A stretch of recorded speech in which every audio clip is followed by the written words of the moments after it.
Hi there. Today's brought to you by the letter I for insomnia. I was up all night, as usual. I got to sleep about 4:30 this morning and got about 2 hours of sleep before I woke up with a horrible nightmare and couldn't get back to sleep. About 8:30 I laid back down and slept till about 10.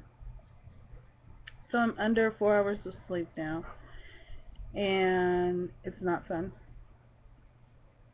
Fibro people tend to have all kinds of problems with insomnia. And a lot of it can be that our brains are just racing. A lot of times it can be that we're in pain, we're uncomfortable, we got the sweats, or we're freezing, or both. For me, I just can't seem to ramp down for some reason.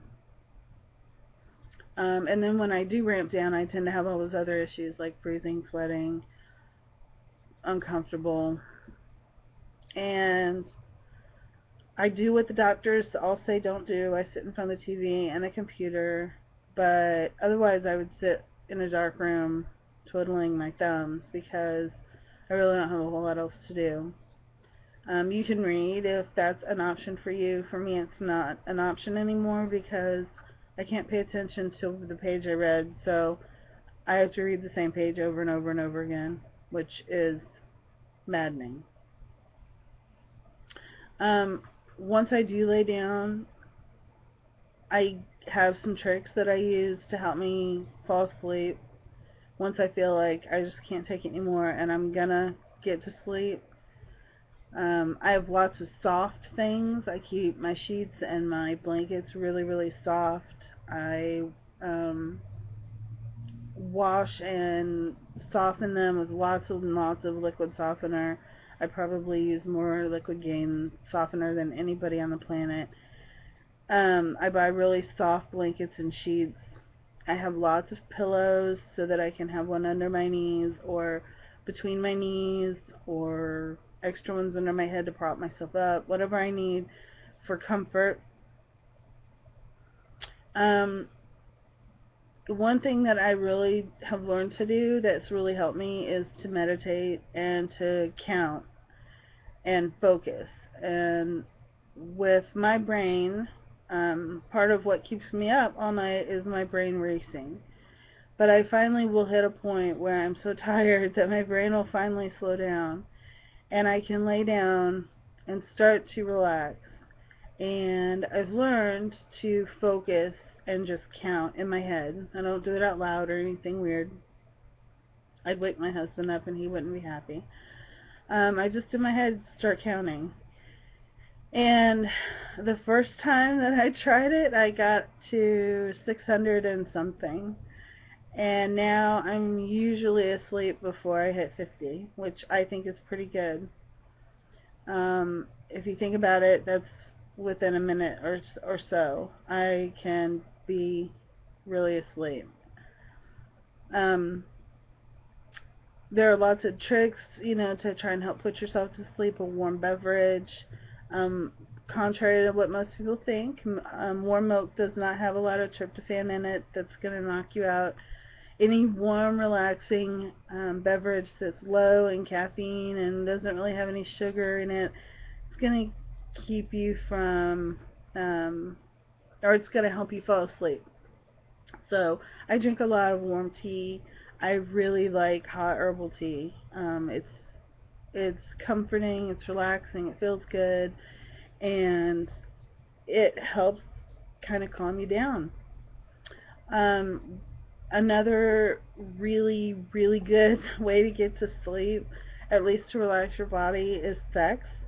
You get a release of endorphins, and that not only helps your pain, but it calms you down and relaxes you to the point that sometimes it's easier to go to sleep.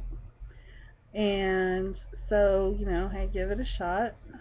Um, Anybody who knows anything will tell you that it may not it may be something you have to work into. You may need a massage. You may need to think about prepping yourself for intimacy. But the rush of endorphins really does help with pain, and it really can help you get to sleep. For me, I'm running on about 3.5 hours of sleep today, and I may or may not get a nap later. I probably will. It's only noon, and I can feel the pain in my body taking over, and I really just want to lay down and cuddle up and sleep. Whether my brain lets me do that or not, we'll find out. But there are a lot of side effects to not sleeping. There are a lot of problems with insomnia. And for me, one of the biggest ones is grumpiness. Um, Not only does it increase my symptoms, my pain, my muscle spasms, things like that, because I haven't had restful sleep, but my mood sucks. I really get bitchy and grumpy and snippety, and I don't like being that way, and nobody likes being around me when I'm like that. And so you want to get a good night's sleep so that you have a good mood, so that you can handle whatever your fibro or whatever your particular health problem is going to bring you during the day anyway. Fibro fog. You can tell I just kind of lost it right there. That's one of the problems of insomnia as well. Not only is my brain foggy almost all the time, but if I don't sleep, I can barely remember my own name half the time. This is my 4th attempt at this video, and really all I have to do is click a button. So that tells you right off the bat how bad my fibro fog is today, and I can guarantee you that it's because I got squat for sleep. I got 2 hours of sleep, and then was up for 2 more hours, and then I slept for another hour and a half. And that didn't even start until 4:30 this morning. So I'm not doing very well today with no sleep. Under 4 hours is no sleep. Your body needs to be shut down for a little while. Every day, your body needs to turn off and get a good, deep, restful sleep. A lot of people have sleep apnea and don't know it. You're not sleeping well. In fact, your body's getting very little rest because it's so busy trying to keep you from dying. So if you have sleep apnea, wear a CPAP mask or BiPAP, whatever your doctor has prescribed you. If you snore, or if your partner is telling you that it sounds like you're gasping for breath or that you're not breathing at night, go see the doctor. Sleep apnea is a horrible, terrible, no good, very bad thing.